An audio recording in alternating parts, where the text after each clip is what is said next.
As our last episode began, Gully Foyle was now a hunted man. His alias as Fourmyle having been revealed, Yang Yeovil, Presteign, and Dagenham all took steps to locate and capture him. It would now be very difficult for him to operate. Foyle himself had gone to Mars to find Lindsay Joyce, former captain of the Vorga, who was now a Scopsy. Named after a historical religious sect of ascetics on Earth, the Scopsies on Mars had their senses severed. They could not see, hear, feel, or act. For this reason, Foyle's first task was to find the one full telepath on Mars, Sigurd Magsman, who he hoped to use to communicate with Joyce. It turned out that unlike the elder persona paid to be his public face, Sigurd Magsman was a child, still immature and small enough to require nurses as attendants, and yet a full 70 years of age. Foyle kidnapped the telepathic child and jaunted to the Scopsy colony to locate Joyce, whom he found in the dark catacombs of the colony. Foyle was surprised to find that Lindsay Joyce was a woman. A female ship's captain was unheard of in that era. Foyle had Magsman telepathically talk with Joyce, both inquiring to verify her role on Vorga and threatening revenge for abandoning Foyle. In that conversation, it was revealed that Joyce did not give the orders in question. Foyle tried to inquire who actually gave the orders, but Magsman's willingness to cooperate with Foyle, already unstable, now failed. Magsman found it too painful and frightening, yelling that Joyce was sick and dark inside. Despite Foyle's attempts to force him, he just cried to go home to his nanny. Just then, the Burning Man reappeared and for the first time spoke. Every motion and sound around him seemed to cause him pain. He told Foyle that Joyce was answering, screaming a name with her mind. Olivia Presteign. The Burning Man then vanished again, and Foyle was left dumbfounded and shocked. In a rare moment of sympathy, he recognized the boy's sorrow as he felt his own. Feeling himself as one of the living dead in the catacombs, he picked up the boy and walked out, and discovered that the monastery was surrounded by soldiers. Foyle accelerated to get to the jaunt stage and then his ship, but these were commandos, their bodies modified in the same way as his. They all accelerated to match him. His one advantage was that he had the boy. They didn't dare shoot or risk trying to stop him. He was able to get to the airfield, but more commandos were on the field and his ship was under guard.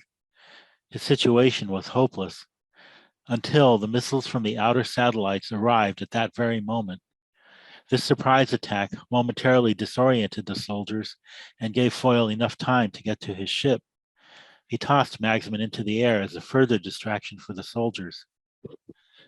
Once on board, Foyle, still in his accelerated commando mode, ran to the controls and launched the ship into full acceleration without being properly strapped in. The 10G force of the ship pushed him against the back wall, slowly, to his perception, crushing him. His mouth was deformed by the force such that he was unable to operate his tooth controls. He could hear the muffled explosions and knew that his ship was under attack. The crush of the forces on him caused him to lose consciousness. Then Foyle awoke. Apparently having been rescued, he was strapped in a bed in the dark. Unstrapping and floating weightlessly, he moved around the room to investigate.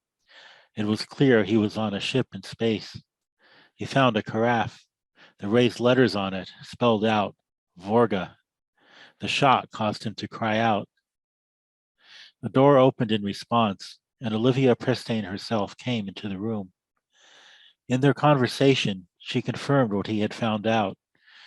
She revealed that she was in love with him as well, but didn't realize it until after she had betrayed him to her father and regretted doing so. She also revealed that she had borrowed Presteign ships before without her father's knowledge or permission, as she was doing now. Foyle asked why she had scuttled the refugees and ignored his distress signals. After an angry and defensive response, she reconsidered. She calmed herself and told him that she is inside like the rest of the world and like Gully, cheating, lying, destroying, a criminal. Foyle pressed further. Did she want money? Power? And she said what she seemingly had never fully acknowledged to herself, let alone revealed. She was angry at being born blind. She felt cheated and resented her condition so much she was out for revenge on the world. She would destroy others to make them as helpless as she felt. To this shocking revelation, Foyle replied that she was insane. What will Gully do now that his quest for revenge has taken such an unexpected turn? What will become of his relationship with Olivia? Will his pursuers finally catch up to him? Or will the most hunted man in the solar system find a way to escape? Find out in episode 15 of The Stars, My Destination by Alfred Bester.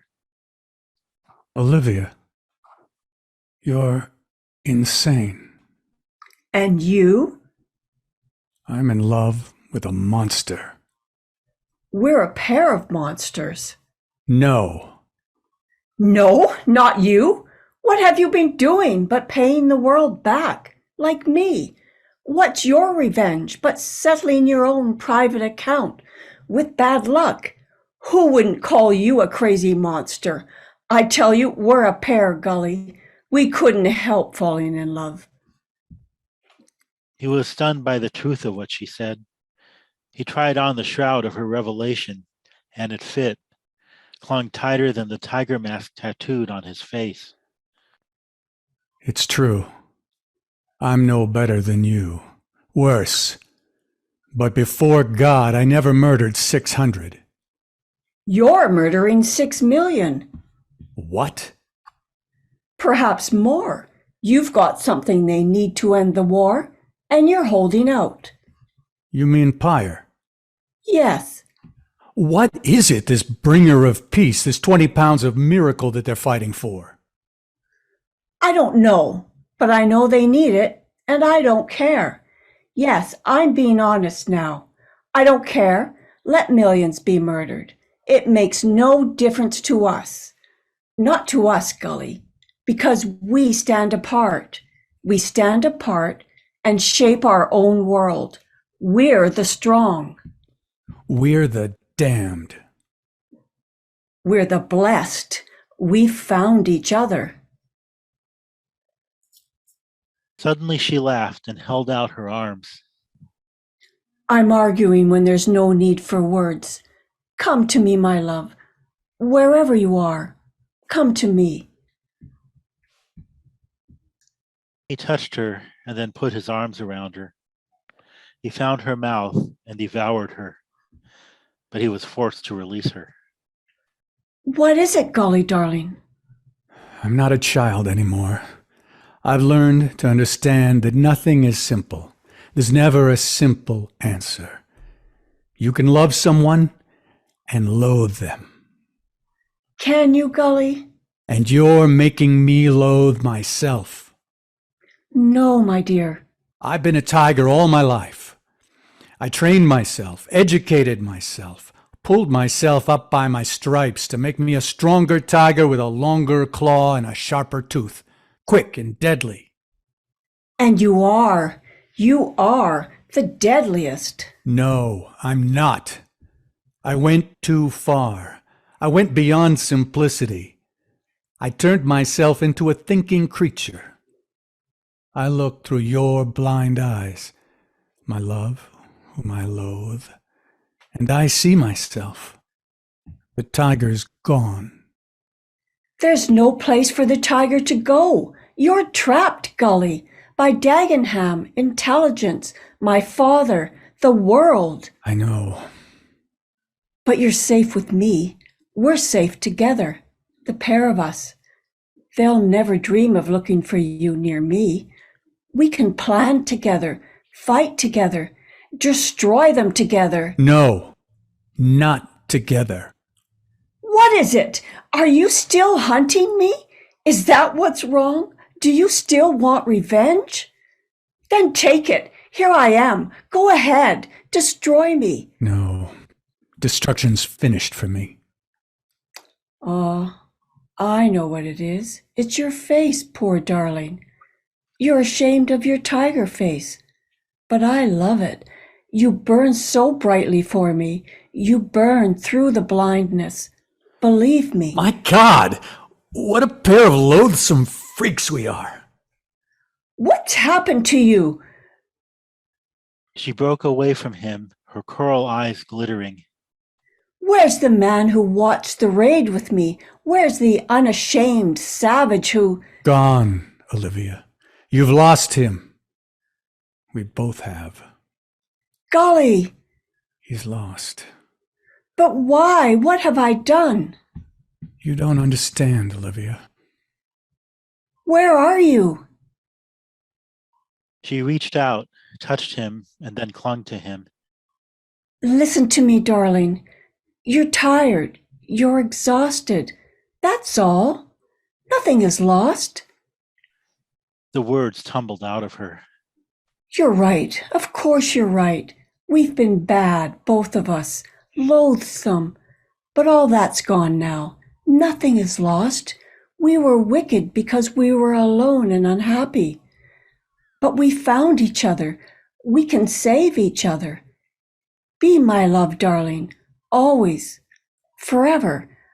I've looked for you so long, waited and hoped and prayed. No, you're lying, Olivia, and you know it. For God's sake, Gully. Put Vorka down, Olivia. Land? Yes, On Terra? yes. What are you going to do? You're insane. They're hunting you, waiting for you, watching. What are you going to do? Do you think this is easy for me? I'm doing what I have to do. I'm still driven. No man ever escapes from that. But there's a different compulsion in the saddle. And the spurs hurt, damn it. They hurt like hell. He stifled his anger and controlled himself. He took her hands and kissed her palms. It's all finished, Olivia. But I love you, always, forever.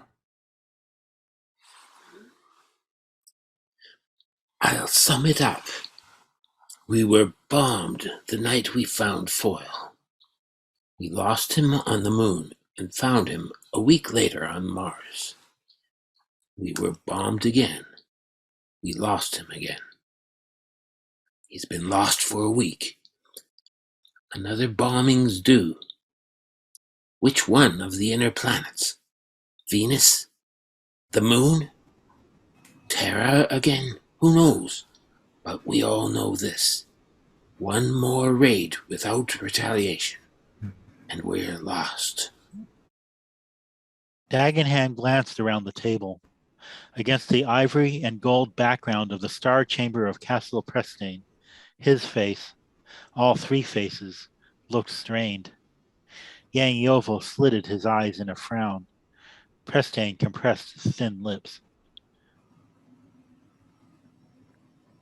And we know this too. We can't retaliate without Pyre. And we can't locate the Pyre without Foyle.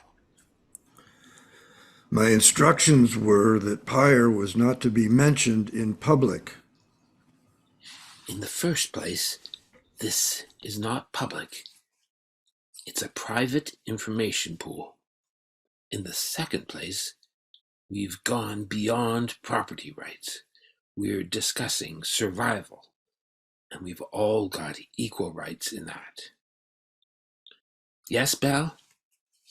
Disbella McQueen had jaunted into the star chamber, looking intent and furious. Still no sign of Foyle. Old St. Pat's still being watched. Yes. Commando brigades report in from Mars yet? That's my business and most secret. You've got as few secrets from me as I have from you. Dagenham grinned mirthlessly. See if you can beat Central Intelligence back here with that report, Bell.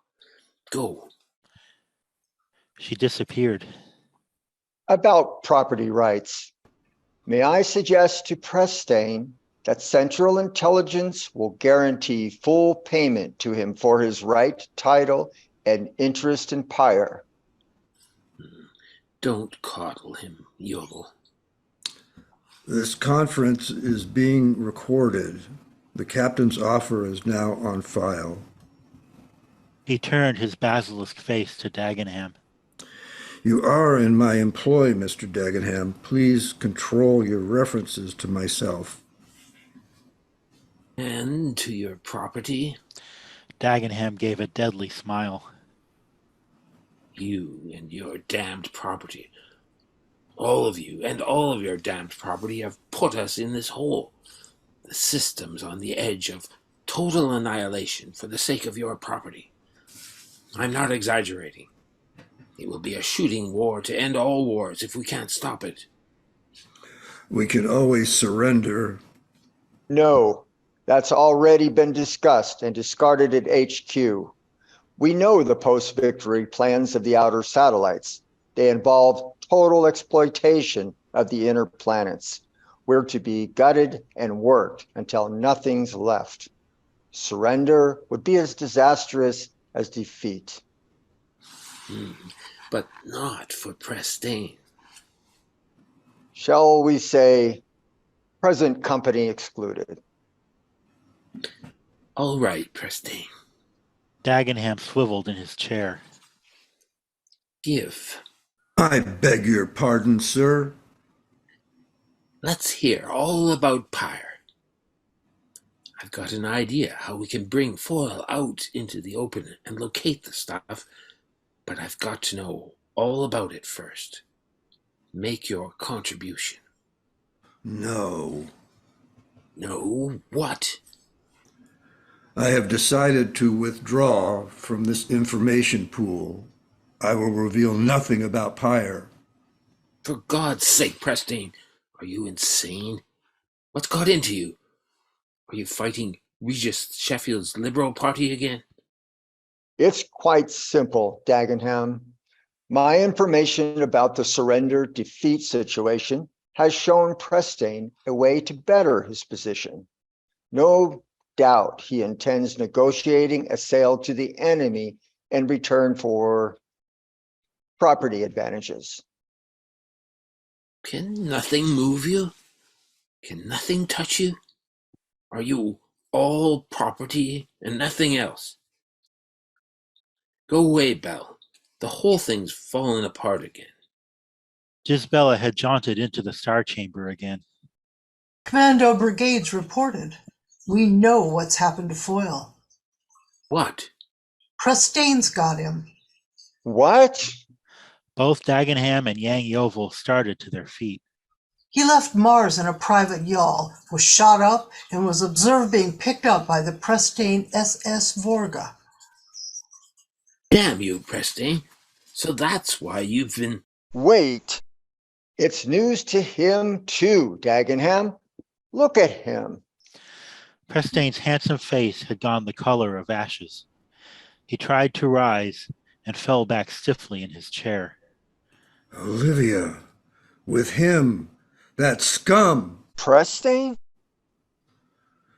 My daughter, gentlemen, has for some time been engaged in certain activities, the family vice, blood, and I have managed to close my eyes to it.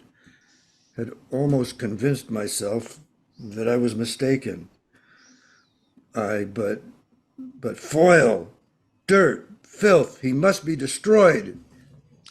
Prestein's voice soared alarmingly. His head twisted back like a hanged man's, and his body began to shudder. What in the... Epilepsy. Yang Yovel pulled Prestein out of the chair onto the floor. A spoon, Miss McQueen. Quick. He levered Prestein's teeth open and placed a spoon between them to protect the tongue. As suddenly as it had begun, the seizure was over.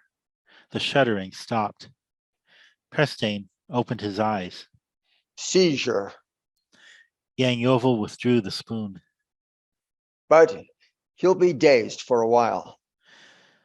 Suddenly, Presteign began speaking in a low monotone. Fire is a pyrophoric alloy. A pyrophore is a metal which emits sparks when scraped or struck. Pyre emits energy, which is why E, the energy symbol, was added to the prefix pyre.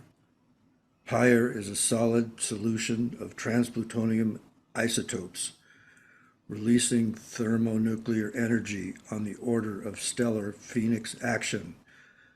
Its discoverer was of the opinion that he had produced the equivalent of the primordial protomatter which exploded into the universe. My God! Dagenham bent over Presteign. How is it brought to critical mass, Presteign? How is the energy released? As the original energy was generated in the beginning of time through will and idea. Dagenham muttered to Yang Yovel. I'm convinced he's a cellar Christian. Will you explain, Presteign?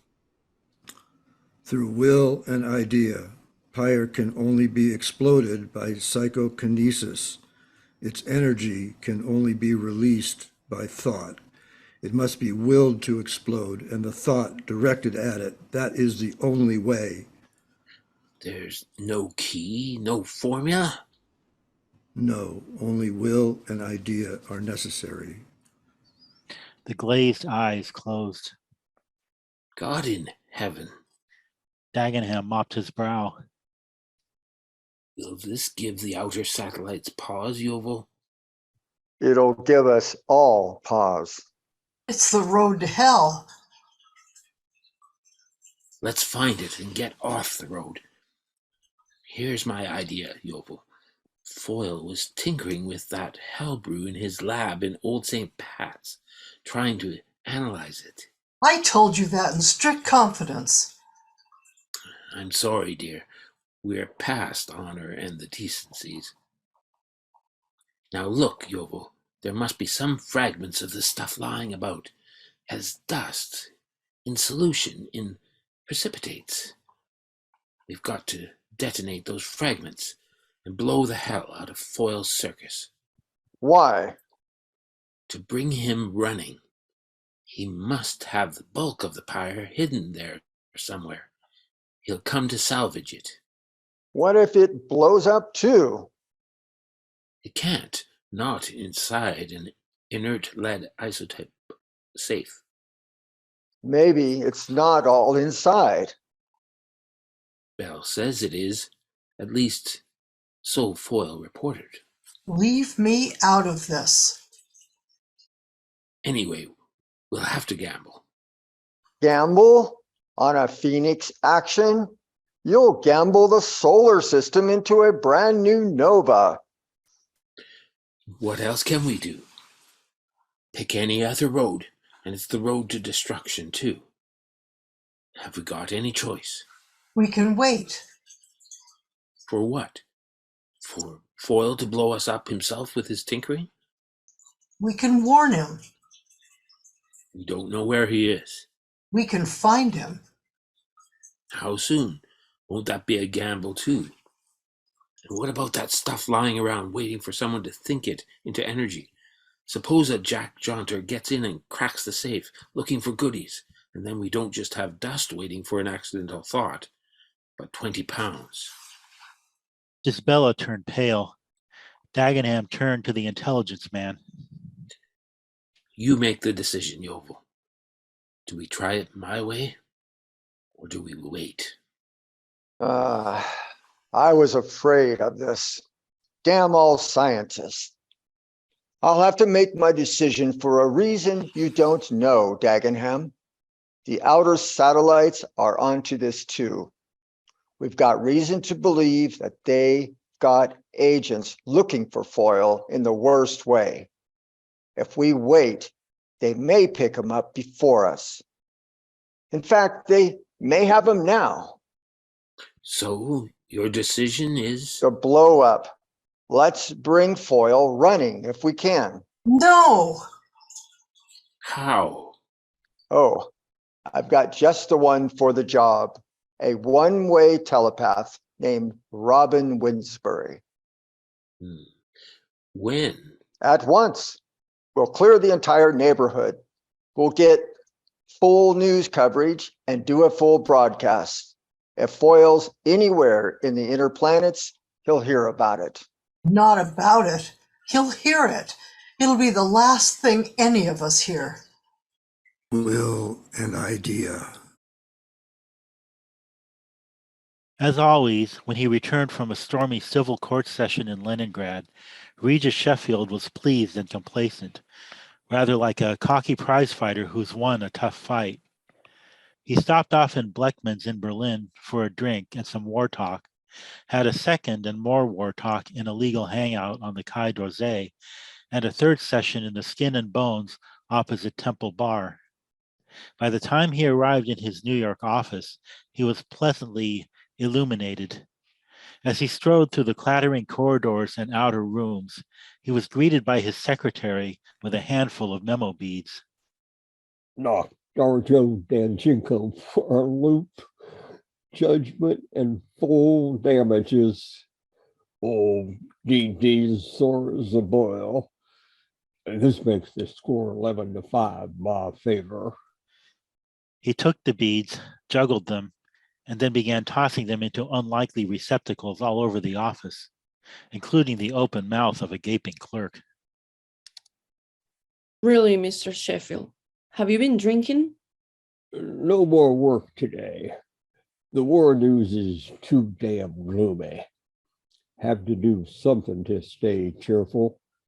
I'd say we brawl in the streets. Mr. Sheffield. Anything waiting for me that can't wait another day? There's a gentleman in your office. He made you let him get that far? Sheffield looked impressed. Who is he? God or somebody? He won't give his name. He gave me this. The secretary handed Sheffield a sealed envelope.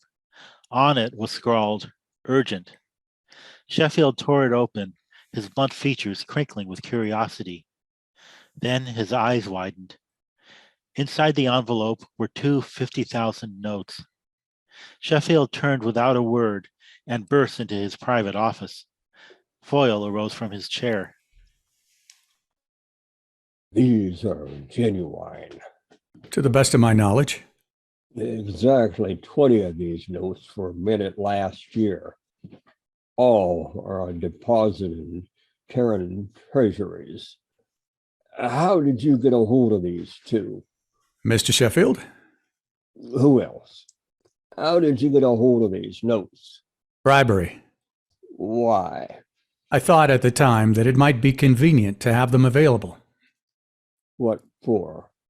More bribery? If legal fees are bribery. I set my own fees. Sheffield tossed the notes back to Foyle. You can produce them again if I decide to take your case. And if I decide I've been worth that to you. What's your problem? Criminal. Don't be too specific yet. And I want to give myself up. to the police? Yes. For what crime? Crimes. Name two. Robbery. And rape. Name two more. Blackmail and murder. Any other items? Treason. And genocide. Does that exhaust your catalog? I think so. We may be able to unveil a few more when we get specific. Been busy, haven't you? Either you're the prince of villains or insane. I've been both, Mr. Sheffield. Why do you want to give yourself up? I've come to my senses. I don't mean that. A criminal never surrenders while he's ahead. You're obviously ahead. What's the reason? The most damnable thing that ever happened to a man. I picked up a rare disease called conscience. Yeah, that can often turn fatal. It is fatal. I've realized that I've been behaving like an animal. And now you want to purge yourself. No, it isn't that simple. That's why I've come to you for major surgery. The man who upsets the morphology of society is a cancer. The man who gives his own decisions priority over society is a criminal. But there are chain reactions. Purging yourself with punishment isn't enough. Everything's got to be set right. I wish to God everything could be cured just by sending me back to Gouffre Martel or shooting me. Back? Shall I be specific? Not yet. Go on. You sound as though you've got ethical growing pains. That's it exactly.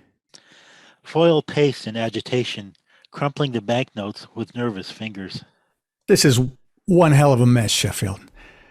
There's a girl that's got to pay for a vicious, rotten crime. The fact that I love her... No, never mind that. She has a cancer that's got to be cut out. Like me. Which means I'll have to add informing to my catalog. The fact that I'm giving myself up, too, doesn't make any difference. What is all this mishmash? Foyle turned on Sheffield. One of the New Year's bombs has just walked into your office, and it's saying, "Put it all right. Put me together again and send me home. Put together the city I flattened and the people I shattered." That's what I want to hire you for. I don't know how most criminals feel, but... Sensible, matter of fact, like good businessmen who've had bad luck. That's the usual attitude of the professional criminal. It's obvious that you're an amateur, if you're a criminal at all. My dear sir, do be sensible. You come here extravagantly accusing yourself of robbery, rape, murder, genocide, treason, and God knows what else. Do you expect me to take you seriously? Bunny, Sheffield's assistant, jaunted into the private office. Chief, something brand new's turned up. A Let's joint. 2 society kids bribed a C-class tart to... oops, sorry. Didn't realize you had... Bunny broke off and stared. Fourmyle. What? Who? Don't you know him, Chief? That's Fourmyle of series Gully Foyle. End of episode 15.